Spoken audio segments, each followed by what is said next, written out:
Well, that's funny. I can hear it playing on your end.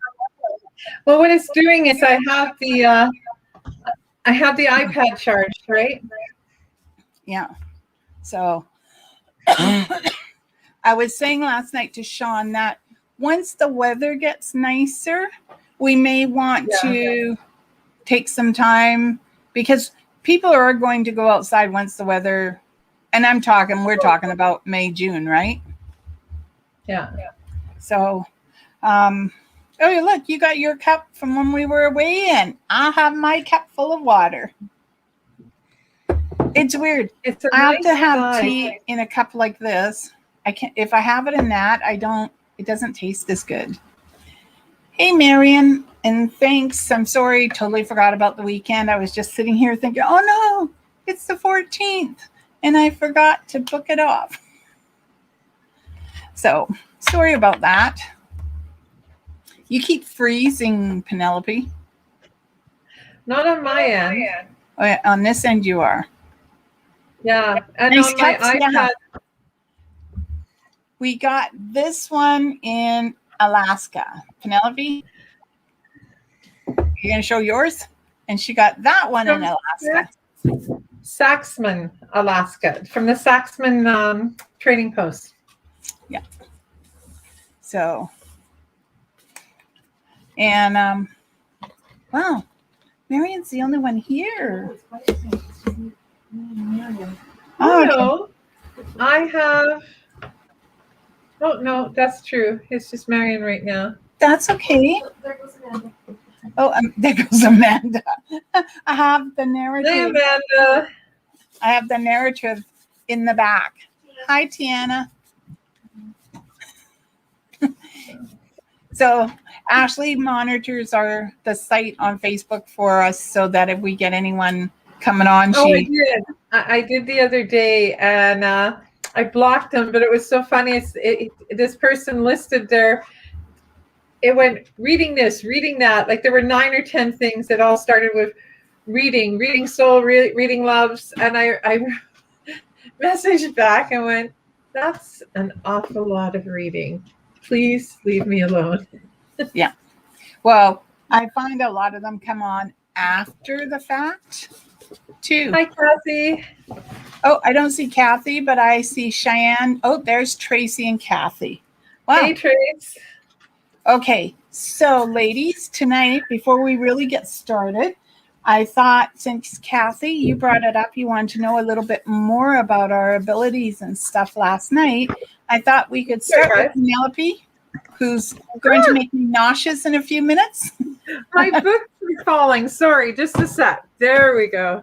Okay, and I thought we'd start with Penelope. I'll ask her a few questions that might shed a little light on our talents. Okay, so Penelope, we're obviously sisters. Obviously. Yeah, okay. And let's start with when's the first time that you saw, felt, experienced spirit? The first time is really vague, but the first time that I knew that I was always going to be able to see the people that I loved who were dying was Michael and Brian Hurd. They were our neighbors. Elementary school. When we went to Kensington, and Michael was a really, really popular boy, and he used to walk me up to the corner because he knew Dad would get angry if he walked me all the way home. And this one night I dreamt that he died. And I got up, and I remember the phone ringing. And before Mom answered, you know how we had those rotary phones? Pardon me? The rotary They were phones. called, where everyone, there was a name for them, where everyone could hear. Oh, party line. Party line, because we had a party line. And I heard the rings that were for us. And before Mom answered it, I said, don't. Michael's dead. And she said, "Don't be silly." And she answered it, and she said something to someone, and we went to school, and nothing was said. And I remember walking in to put my jacket away. And when I came into our class, the teacher, his name was Mr. Hurd, and he said, "Are you okay?" I said, "I don't know why everyone's lying. I know that Michael's dead." Well, he actually wasn't dead. Technically, he was brain dead because he died 10 days later. And that's when I knew. Before that, it was little things like the lady in blue or the man in the kilt who played the bagpipes. But that's when I knew that something was a little bit dark about my gift. Okay, And I but have see, always. you call that dark, but I don't think it's dark. I think it's a precursor. So, I think that being able to see, it sort of gives you that opportunity to prepare yourself, not anyone else, but you. Okay, so I've never seen that. How old would you say you were? The first time? Probably about 3, 4. Okay. It was the man in the kilt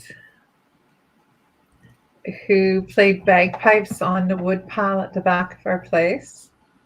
And I thought he was real. And I would tell Dad and Mom about it, and they'd say, "Oh, don't be silly."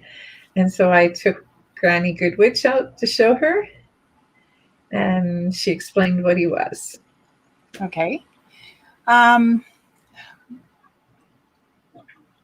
Well, we don't need where, but how about giving a story about something that happened, say, not then.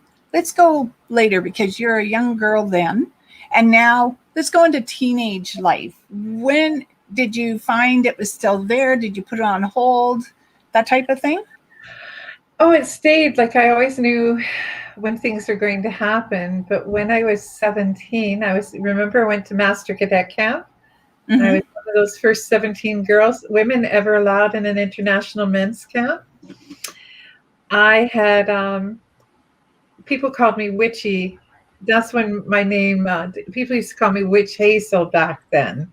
It was a nickname because I would be able to sort of say, "Oh, I know where we're going today." And I would lay bets with a group of people in my platoon, right? And it got around, so people called me Witch Hazel. And this one night I went to bed and I had this horrible dream about being on a mountain, and my guide was, and I've always had my guide, he was showing me the picture of this boy whose name was Charlie. He wasn't in my platoon, he was in the next one over. And they showed that he was on the mountain, Mount Cascade. And this man said, this boy's going to die. You need to be prepared. This boy is going to die. And Charlie was a honey of a kid. And long story short, all day, I woke up in the morning screaming, upset all the other girls because we had our own barracks, right? And I went to the Padre, I went to United Church Padre, I went to the Catholic Padre, and I tried to explain to them what was happening. And the Catholic Padre said he would look into it, but the United Church Padre said, "Don't be silly. It's just because you're going to do something." We were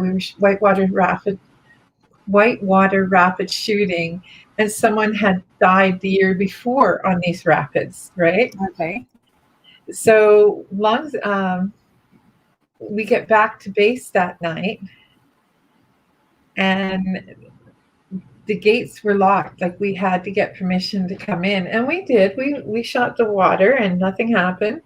The Protestant minister was right, and as we crossed over, I remember when the guys helping me get out, and I walked over to Padre Bruce Hall. He was a Catholic priest, and they said, "Charlie died on the mountain today, didn't he?" And one of the girls screamed at me. And about an hour later, the priest came to see me, and I said, "I don't think I can handle this right now. I don't think that I'm ready to handle seeing all this death all the time. And Charlie wasn't the first death, but Charlie was the death just as I'm coming from my teens into, I'm my late teens. And our grandmother had already told me what she believed my gift was, right? Yeah. And my gift was, she said, that I was the lady of counted sorrow. And that what that meant was two things: that someone should be, when people ask a question, they had to be very careful how they worded it, because I was obligated to speak the truth, and that I would always see death. Not just know someone is dying, but physically see their death. So the Catholic priest spent the night with me talking, not praying, just talking, and finally said to me, don't give up who you are. Become Catholic. You can hide in the Catholic Church until you are strong enough to do this by yourself. And that's how Dad got so pissed off on me, because I was baptized Catholic and became a full-fledged Catholic before I left the camp 5 weeks later. Okay. What about you? Well, we'll get there. So now we're in adult life. What do you have in adult life? And I know who it is, but anyways, what event in adult life worked for you as well? Well, by adult life, I had learned that I had two sides to the gift, what I considered both light and dark. If I was really good at knowing death, I also became really, really good at usually knowing life, when someone was going to have a baby or what the baby was. And I remember when you were pregnant, it was the night before Ashley was born, and I wasn't pregnant. As far as we knew, I'd had a huge miscarriage just less than 3 weeks before. And by the time they were finished, they'd already told me no more babies, right? And I remember waking up in the morning and calling Mom. And she said, oh, I was just about to call you. I said, I don't know her name, but I said, D'Arcy had a little girl, didn't she? She goes, how did you know? I said, I dreamt of a little girl and a little boy about the same age playing by the water. And it scared me because of what happened to Louis, right? Mm-hmm. I've always been terrified of young children near water because of it. And Mom said, well, what happened? I said, oh, nothing happened. I said, I asked the children, where were their parents? And the little girl said, oh, I belong to your sister. Don't worry, she's calling. And I said to the little boy, I said, where do you belong? And he said, well, I belong to you. And my mom says, wow, you're going to give me a grandson? I said, Mom, I just got the paperwork back. I can't be pregnant. And 3 days after Ashley was born, I found out I was pregnant. And things that's good. I knew about Inez and Floyd, but and I think when I realized spirit can really make themselves present, it was about 6-7 years ago, easily 6-7 years ago, either just before or just after Stuart left. A woman brought her sister-in-law to my place. And I'm telling you that I at first did not know who came in with them. Whoever it was or whatever it was angry. There was banging. One of my cups fell off the counter. And so the woman who wanted the reading, we started the reading, right? And the whole time I could hear the woman sitting beside her shouting. And I said, you know what?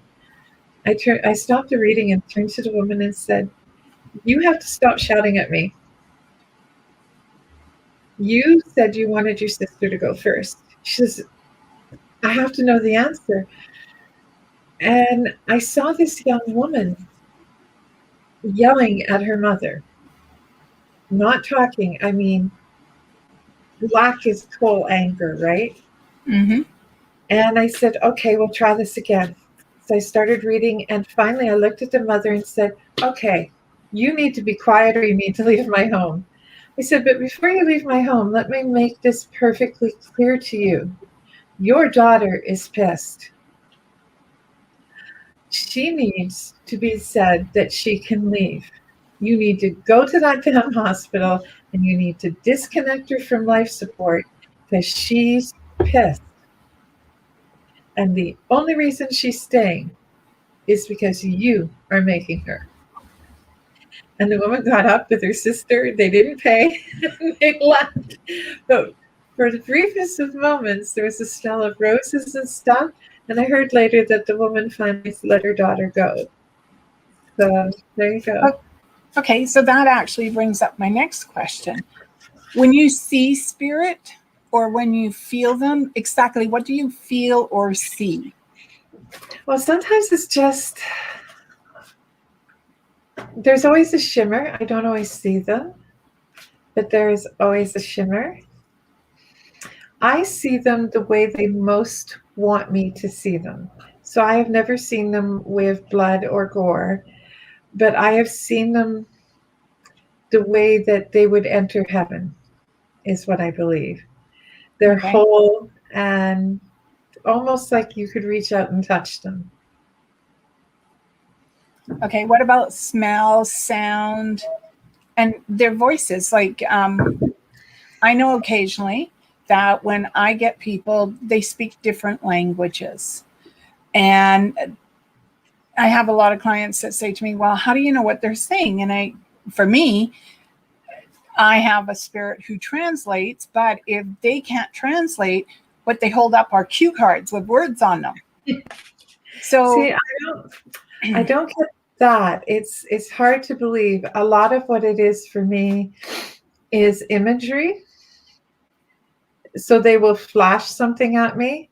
If they happen to be Irish or Scottish, it's always a good bet because that Irish brogue comes out really hard and fast. I remember one came to visit me and he was quite adamant, but most of the time it's sort of like a picture.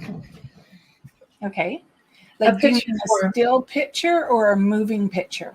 Sometimes still, sometimes moving. It depends. And so is it in front of you or do you see it in your head? Both. Okay. So explain that a little bit. So because remember, we know how it works, but the people listening don't actually know how it works. Like a daydream. Think of it like a daydream. You know, when you're driving down the car, Driving down the car? You mean driving in the car, right? Driving down the road in the car, and you're tired of the music, and you sort of play a scene in your head. Yeah. It's almost like you can see it, even though you see the cars and the road, occasionally the road. That's sort of what it's like. It's hard to describe. As for sensory, I can smell a lot, depending on which spirit it is. If it's an old spirit, I can smell carnations and gardenias. And I don't like the smell of gardenias, and it's always gardenias. It's like, really? You want to get my attention with gardenias? See, and for me, if they're old, it's granny, so lavender. See, not with granny. It's never lavender. It's a sound with granny.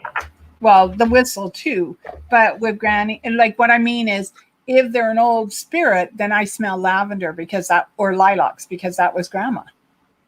That's what I mean. Okay, so what else do we need to ask? Tell us a funny event with spirit. Okay. So grandma had a bungalow. Remember the bungalow in Turner Valley? Yeah, we lived in it. Yes. So could I forget it? She had a resident spook. You knew that, right? His name was Pete. Yes. Well, just before Gran, the last time I saw Gran told me that I got to be really lucky, guys, and I got to have Pete. But Pete was mine now. And I can remember having a girlfriend over, and we were making soup. and she had her purse on the table. And I said, you really shouldn't put your purse on the kitchen table, because it was that Formica table, that gray one. I said, you really shouldn't put your purse on the table. My grandmother just loathed that. And I knew Grandma was still alive. So all of a sudden you hear this noise and you turn around and there's no purse. We must have scoured that down bungalow for like an hour looking for her purse. And I said, I told you not to put your purse on the down table. And as we were going, she opened the front door, and you know how this little porch was there? The purse was sitting outside the locked door. That's a good place for it. I had never left her side, so Well, she did not enjoy coming to visit because she didn't trust Pete. Pete still comes to visit. Some days he's more quiet than others, but Pete's a trickster, and he likes to play games. Okay. And that thing about Grandma, there's two things she taught us: no shoes on the table and no purse. And so to this day, if anyone, I'll them and take them off, because I can just imagine what Granny would do. So, well, yeah, I'm going to open it up. So if anyone has any questions for Penelope, now's the time to ask them. Okay. And I don't know if anyone else is paying attention to what's going on around Penelope's head, but there's little lights going off, and there was a big white one that went over your head. You'll have to watch it later to see it. He was over by the cupboard. Over there. So, Ashley says to me when I point that way. It's like, no, it doesn't work. Right. I don't know if it was hard for D'Arcy. I think when you're really, really young, it's just kind of cool. You see things that don't necessarily make sense. But as you are a child, nonsense is something like wonder and magic. You just accept it. It isn't until you grow older that you may or may not have a time to struggle with it. When my son was born, I was married to a very difficult man, and I put away everything, and I swore that I would not teach my son craft. No magic, no witchcraft. I put all my books away. I gave all my tarot cards away. I mean, that didn't stop me from knowing things, and that didn't stop me from practicing, which I'm sure D'Arcy has practiced, and we all have, if we're mother's magic, I call it. But I think during my 17 and 18 were very difficult years for me, so that is where I struggled. I'm very open. I struggled with severe depression. I attempted suicide at 17.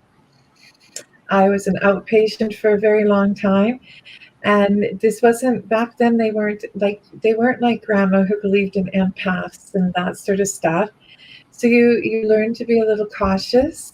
I was very fortunate that the psychologist I saw for a year after I finished the outpatient program helped me a great deal, and helped me recognize that I was an empath, and helped me build tools so that I could learn to live with my gifts. Well, I'm not as fluent as D'Arcy is in readings. I'm more the sort of, for a very long time, I kept it very close to the family and only close friends. Yeah, I'm not saying it wasn't hard, because it was. I wanted to fit in. I wanted to be part of the crowd growing up. As a child, I think my first memory, probably around the same age, 3, 4, not at 6, there was a definite memory, and that was Herbert. And he showed up blood and gore. So I had to get him to eventually say to him, look, if you want me to talk to you, because he would sit on my bed every night to have a little chat. And I finally had to say, you gotta show yourself the way you would look in life, because I'm too afraid. And so as a young child, both of us, knowing that they had to be whole for us to actually deal with them. And that was true. Seeing the way they died wasn't helping any of us. My first experience with death itself, like Penelope, was our grandfather, our Granny B, married, Grandpa Bert. And I remember him coming for my 9th birthday. And that was just a coincidence. He happened to be there.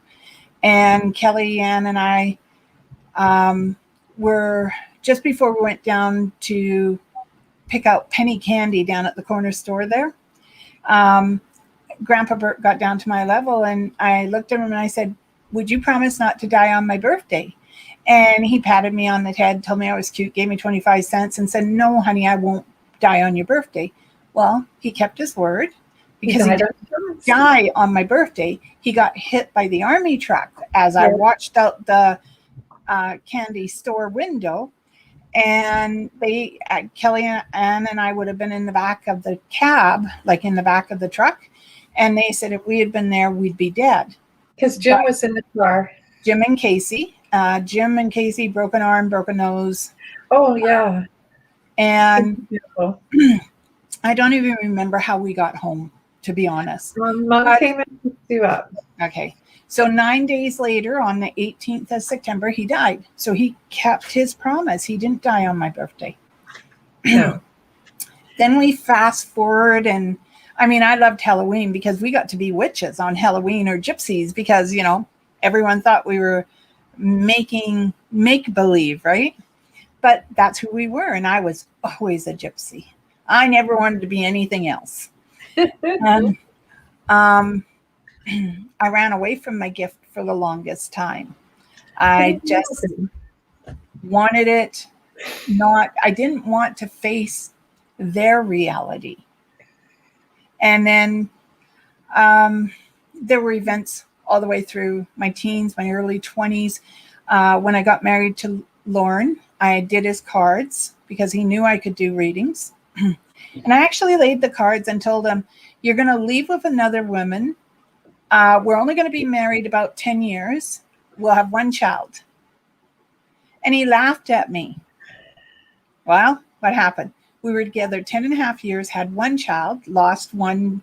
I was pregnant with twins, so I lost one of them before delivery. And he left with another woman.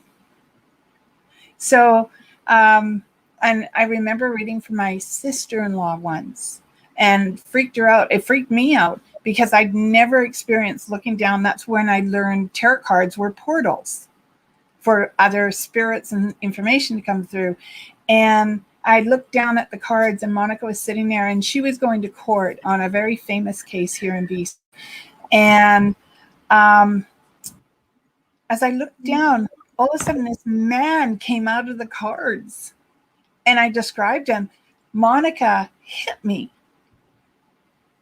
and told me to stop speaking. Well, that man I described was her father, and I saw everything that happened. No one knew. So then again, I left it alone. Then I met Mrs. Miller. I think her name was actually Miller.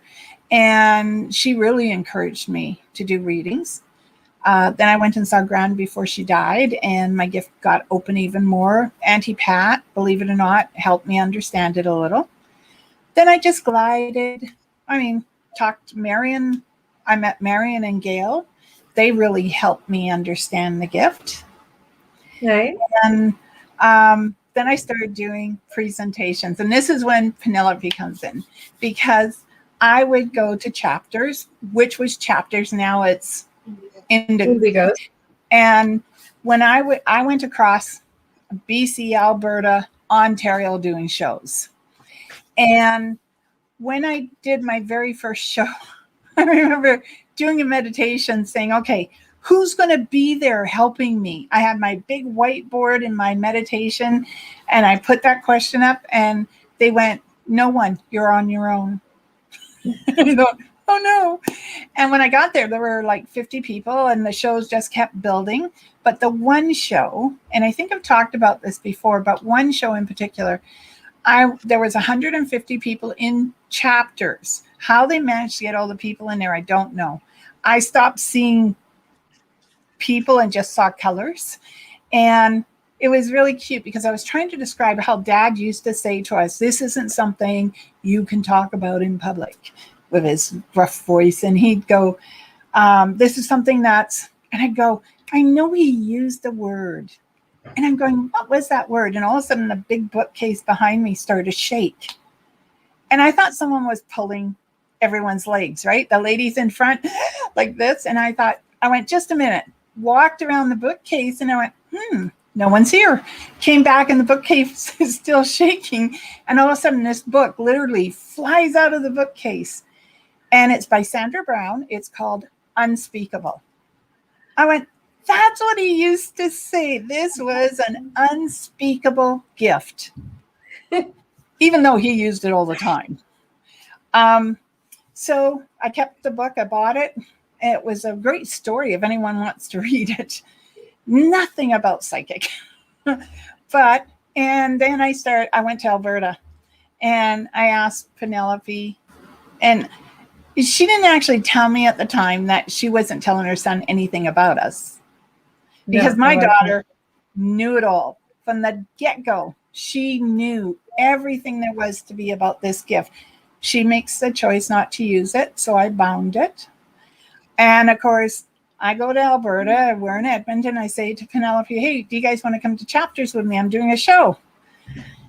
So they come to Chapters and start the show. Do you remember the guy in the audience? Dave? Yes. And I say to Dave, I went, because I get named. And I went, because he was sort of being a little bit of a heckler. Yes. And I went, Dave. And he looked at me and he goes, who told you my name? I went, no one, but you just confirmed it. And Penelope thought I knew him, right? At the time, because I called him by name, but I had no idea who he was. But it was a lot of energy, a lot of fun. And that's partly why I wanted to start this program, is because I really like talking about what we do. And I've had to drag both Penelope and Sean out of their own little closets to get them to come on the show. An explanation for Courtney was because I struggled for a very long time between the gift and the depression. I always felt that, I remember arguing with Grandma Goodwitch about this and said, it wasn't like I had a choice. It just, a light switch came on. He said, and then we were trained and manipulated and trained. And that is how I saw it when I was a child.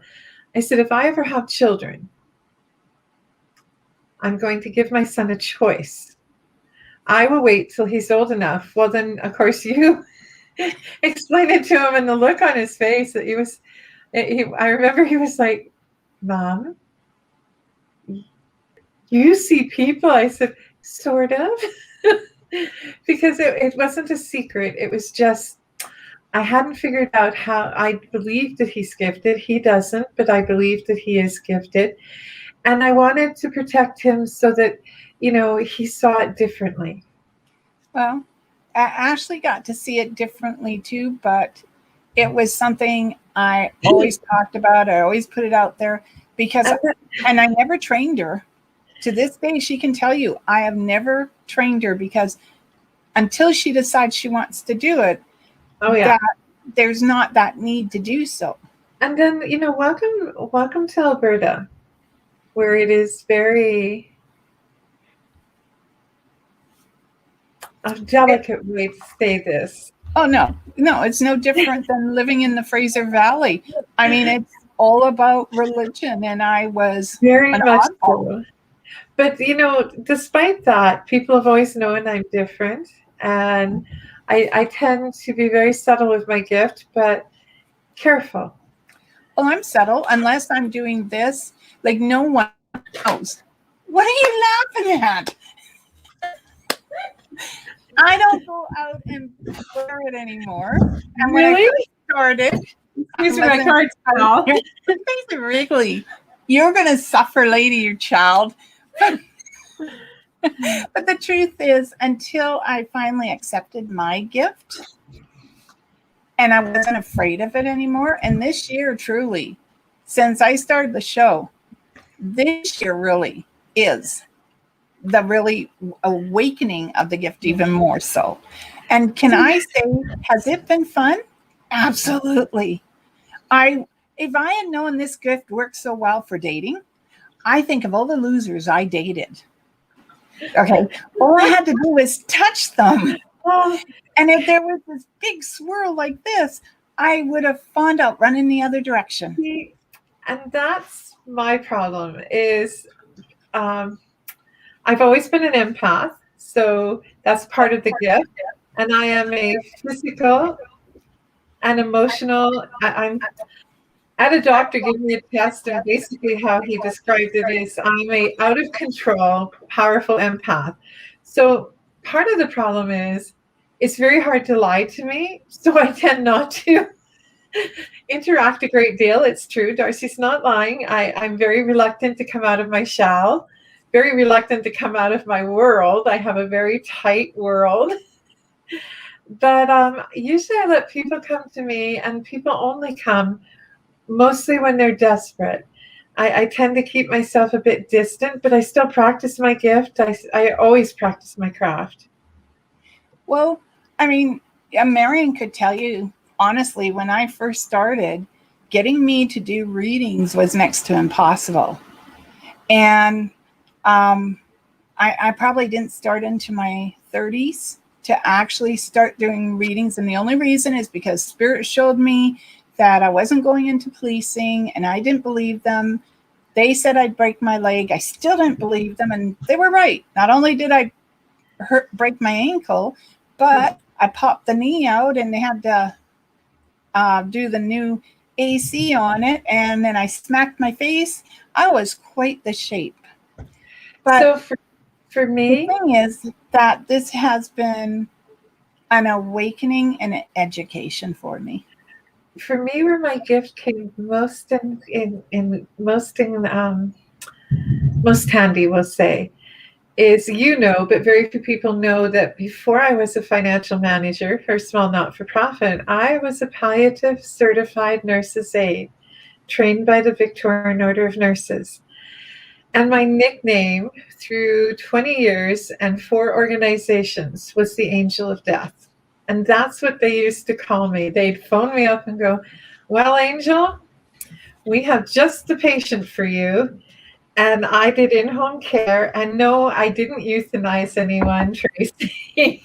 What I did was, well, Tracy knew back then, I used to do only palliative care, strictly.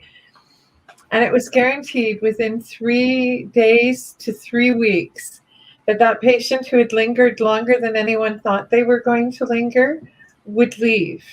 And so my gift came in handy because as a nun once, she was one of my patients. Her name was Sister Clarence. I remember her because she was one of the few patients whose family I ever went to the funeral. And she met the Pope. And when she met the Pope, she told the Pope about me. And the Pope blessed a coin that I have to this day for me. So I actually have a coin blessed by the Pope because she was allowed audience with him. And she told him that she knew a woman who knew death and could talk to death and and help death take people. And she always used to refer to me as her angel of mercy. So there's where my gift probably really blossomed in a perhaps unusual way. Well, see, and that's why I never wanted to go into nursing. And interesting enough, you have a coin, I have a Bible, because when I was baptized into Anglican Church, and Father Charles, he was brilliant. And I remember before my baptismal, I went to him and I said, "Look, we need to have a little talk. There's something about me you need to know." Same thing, I'm an empath, but I see things that other people can never see.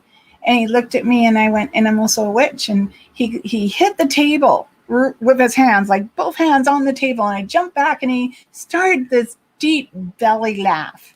He goes, "Honey, I'm from Jamaica. And my grandma was a voodoo priestess. There's nothing you can tell me. So he talked to the Pope. The Pope blessed the Bible, and I have the Bible from him. And then they used me on a case. So that was fun. But so I think that I'm very comfortable in my skin. I'm very comfortable with my gift, as private as it is. Mostly I scare people without meaning to. Like I have a woman in the foyer, she's one of the admin staff for the government. And since day one, she always says, "Don't look at me too hard, Penelope. I don't trust your eyes." And so when I got my newest set of tarot cards, my first set of tarot cards that came through Amazon as a gift from the gift card a friend gave me, I said, "You should see the new card." She says, "Take that witchery away." And I do use my craft every day. I always have. It's just not quite as open about it because, I live in a quiet community, but it's there when I need it. And I do respect it. I think we should always respect it. And if you were to actually come to my home, I'm sure D'Arcy would tell each of you that I have many wards in place that people can see, not always be able to see the non-physical, but I keep physical wards in my place to keep me safe. Because when you are a very powerful empath, you tend to be open to everything, no matter how hard you try. yeah. You can also keep a piece of jade on you that will absorb it. That's what we do. Or moonstone. Or moonstone. I keep moonstone with me. I also keep dream catchers in all my rooms. That's partly because that was a Courtney thing. He used to bring me dream catchers when he was really little because he was convinced that if the dream catchers weren't in every window, a bad dream could filter through. So we had dream catchers in every window, and I've managed to keep that philosophy to this day. I probably have close to 15. I don't have dream catchers, but we have our protection all the way around the house. I don't normally, you advertise a little bit more that you're a witch because you tell people about being a white witch. I tend to keep my witch business to myself because I talk about it on here, but my practicing and everything is done solely in-house, unless someone has called me out to do something. So that actually started, how it became public, started with my traditional sister. So I'm adopted traditionally into a Cree family, Buffalo family. And many, many years ago, long before I met my husband, I was traveling back and forth to Muscatcheese. It was known as Hubima then. But I also traveled to Calgary for work. And this one day I had borrowed my friend Inez's van.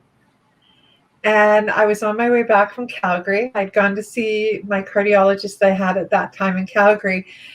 So you have to picture this. I had really long hair, almost to my shoulders, and it had accidentally got dyed platinum blonde, which means it was down near white. And I was wearing a really beautiful white dress I'd been given and heels. And on the spur of the moment, I decided I was going to hop in off this Manic Road, it's called, to visit my mom, my traditional mom, Mom Buffalo. And as I'm pulling in, unbeknownst to me, as I'm literally pulling into the parking lot, my sister, Cindy Buffalo, she was dealing with one of her grandsons that she was raising, and he wasn't listening. And she didn't even think. She said, "I swear to God, if you don't behave, I'm going to summon the White Witch, and you'll remember this part, D'Arcy. And she's going to come and cut your head off so fast that you won't even know the difference when you look in the mirror afterwards. Your nose might even be crooked." And I remember Grandma threatening with that, cutting our nose off or cutting our head off and putting it back on so fast we wouldn't notice.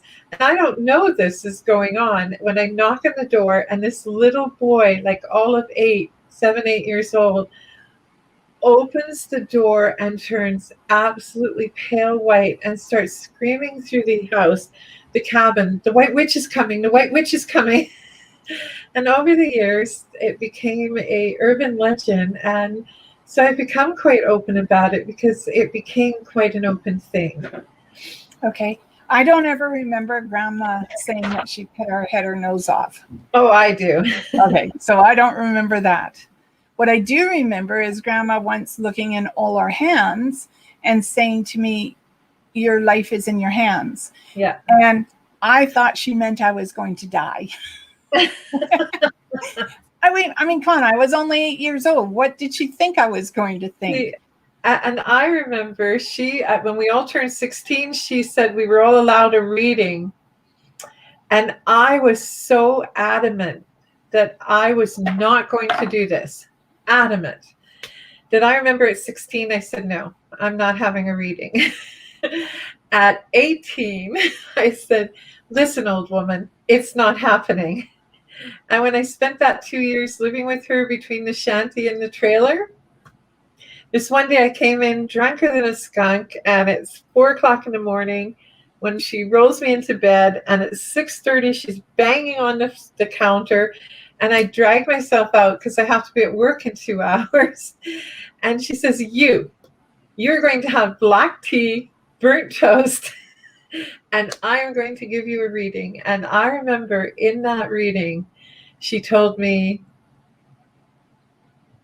a story of 7 men that I was going to meet. 7 men I was going to meet in my life.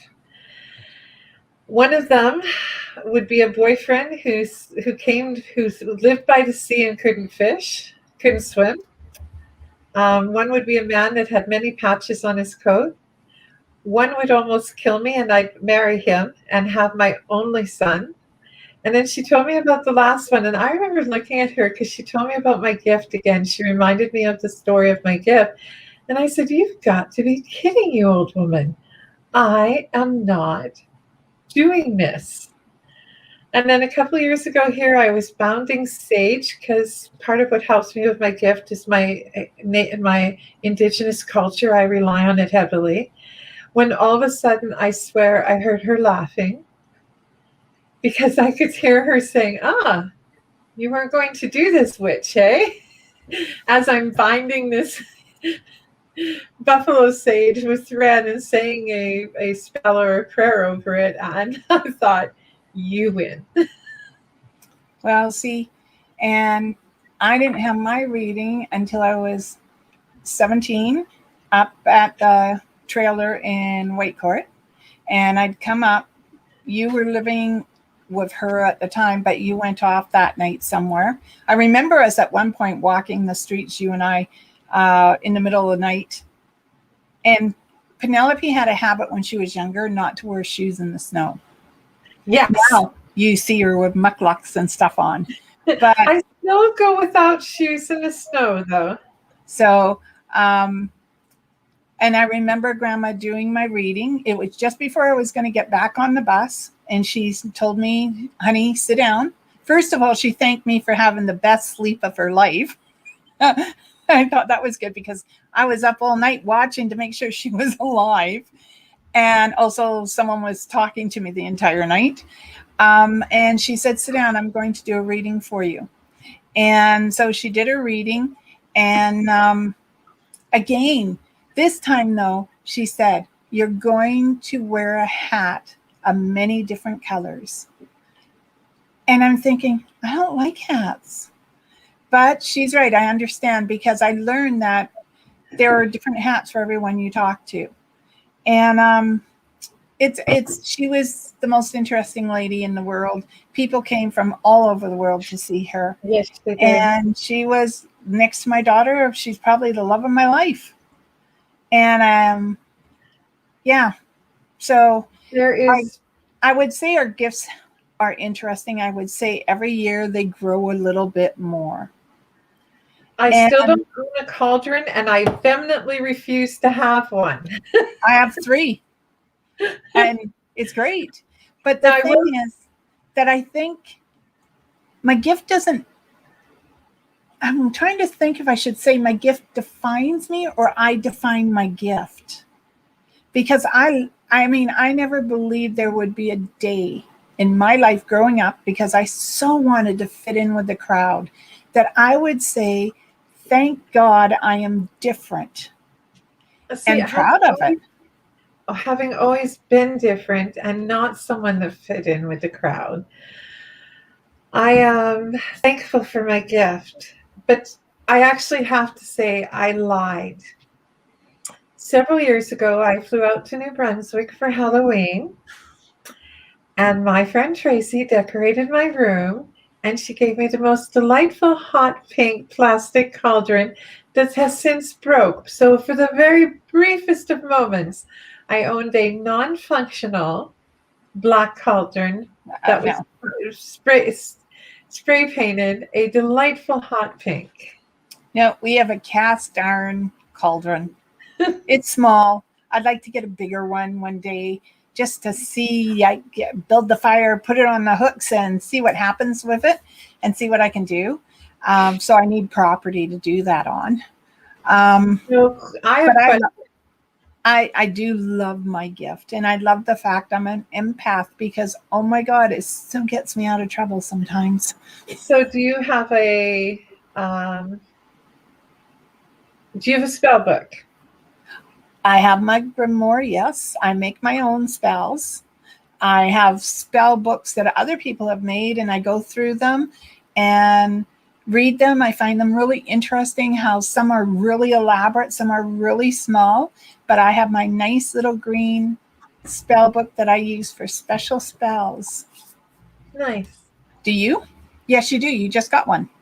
I haven't put any spells in it, but I actually have had a book made for me that says witchy poo on it. Well, mine's just plain green. Oh, look, I can even show it. And I use it literally for special. Okay, whoops, there's everything else on it too. So that's mine. You'd never know that it was a spell book. Nice. So I use it for special things when I'm trying to help people. The nice thing about my gift is it does tell me when I'm sick. And so normally it's Granny who tells me when I'm sick. So there is that. I keep saying to Spirit, come on, hurry up. I need to win the lottery so everyone else can win because no one can win until I do. See, I only ever once jokingly in a group called out the lottery tickets and they were called the next day, but I was just being flippant, right? It wasn't something I can actually do. I am at peace with my gift. I believe that for the depth of darkness that I sometimes see, and I don't just mean death, but I mean genuine darkness, that it is balanced with the beauty and the light that I see. Some people think I'm a demon. Some people think I'm an angel. I just think I am a very interesting woman with some unique insights and, just maybe a little bit of this and a little bit of that. Well, I'd agree. I think I'm definitely a different person. And if people get to know me, they find out there's more to me than just what they see. But, I wouldn't give this gift up. And I did say that I will read for people until the day I hear Spirit tell me that's enough. So I've agreed with Spirit. And I also say God because I do believe that my gift came from God. And whether it's seeing the dead or seeing what's happening to the people in life, I think they go hand in hand. Death and life definitely go hand in hand. Yes, I did notice the question from Tiffany. Tiffany from Indiana. Well, hello, Indiana. Yes. Do you know if people are addicted to drugs? Yes. Absolutely. You go first, and then I'll answer my way. Okay. My belief is that when you're spiraling down out of control, part of the problem with that is the fact that you're drawing the negative energy to you, which feeds the need to go farther and farther. But there are other times that I think you can attract positive energy. And that would be more when you're coming out of it, because a lot of people that the negativity feeds on negativity. So yes, I do. So for me, I believe that negativity can attract negative spirits. The thing about drug addiction and alcoholism, and no, I'm not preaching, I genuinely do not smoke or drink or do any kind of drug that isn't required for my heart because I live a 100% cultural life. So a cultural life for me means I follow very much an Aboriginal Indigenous lifestyle. And we believe that when you drink and when you do drugs, your spirit, the part of you that is good and clean and honest, is kicked out by the demon that that is possessed by alcohol and drugs. And when you are no longer yourself, in control of yourself and in control of who you are, then more negativity is attracted to you because you already consume something that has a demon in it. It's why people often say, I believe, why people often say, I wasn't myself when I was drinking.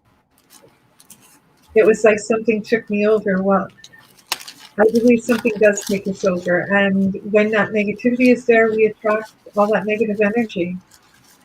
But don't let that confuse you because I know, I'm pretty sure D'Arcy will agree, even the most light person can attract Negative. negativity and negative energy. So my advice is put some sage in your shoes. Yeah, and that's what I just pulled.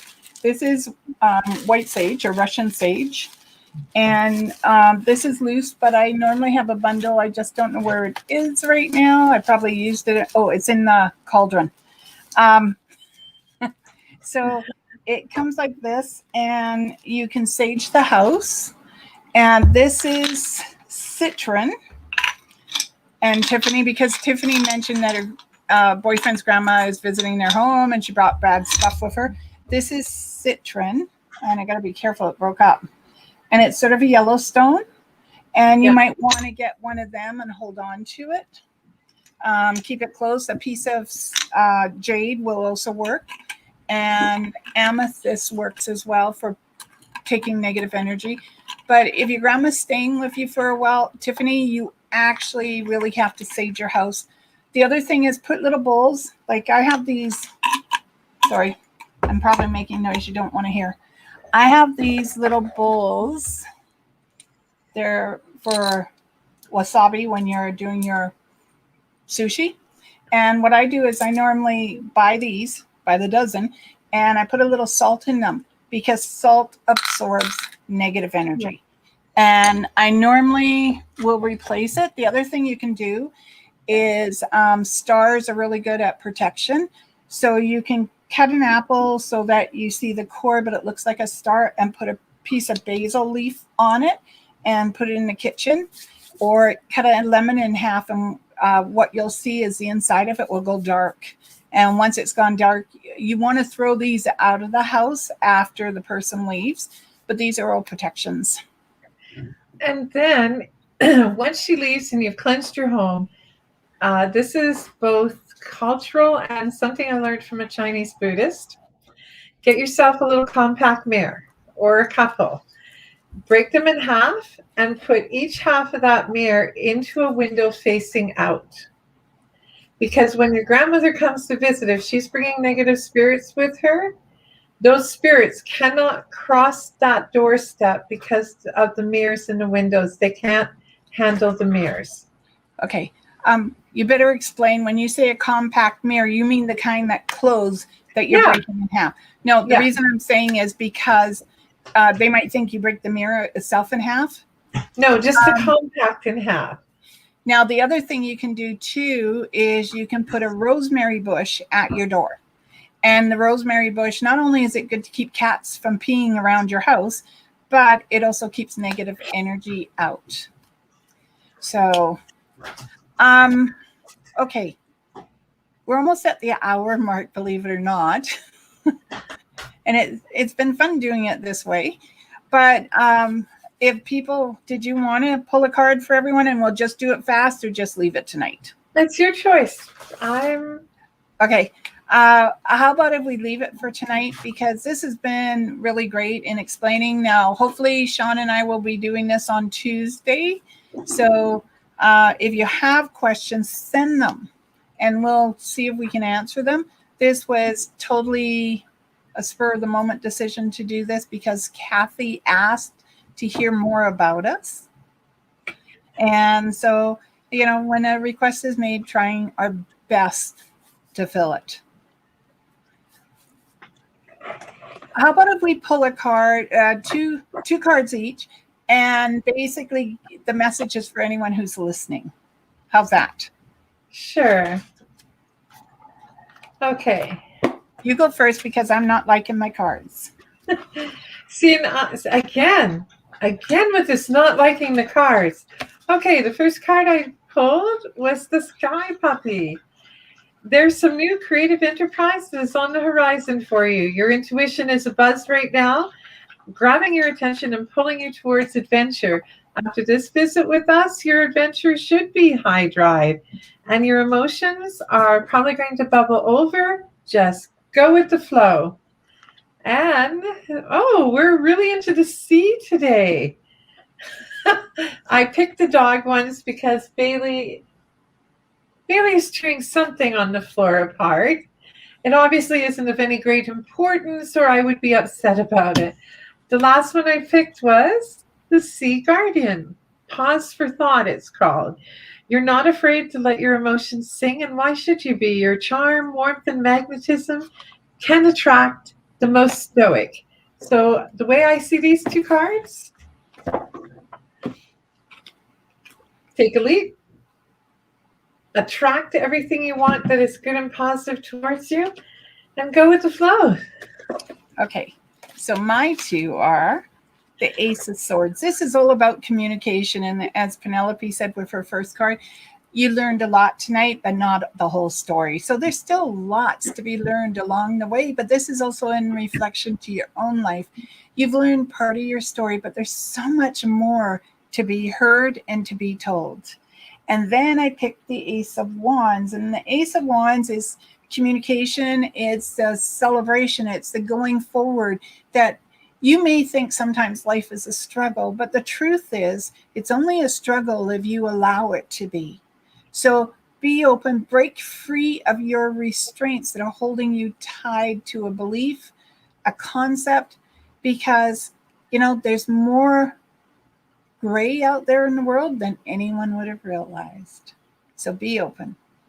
Thank you so much for being on the show tonight and to listening to us, and to Penelope for opening up and talking about her gift. It's been really fantastic. Thank you, everyone, for letting us share this time. You know where to find me if you need me. And it was really, really fun. Many blessings, and thank you, D'Arcy. Many blessings to you. And guys, come on. This weekend is Valentine's. Open up your hearts, open up your eyes, and you just might be surprised. And if you touch them and you get that really whirly feeling, run. Run. Thank you, everyone. It's been a fantastic evening. Really enjoyed it. And I enjoy the fact that you'll come on and share your time with us as well. May love, peace, joy, and happiness find you all in mysterious ways. Blessed be, everyone. Night.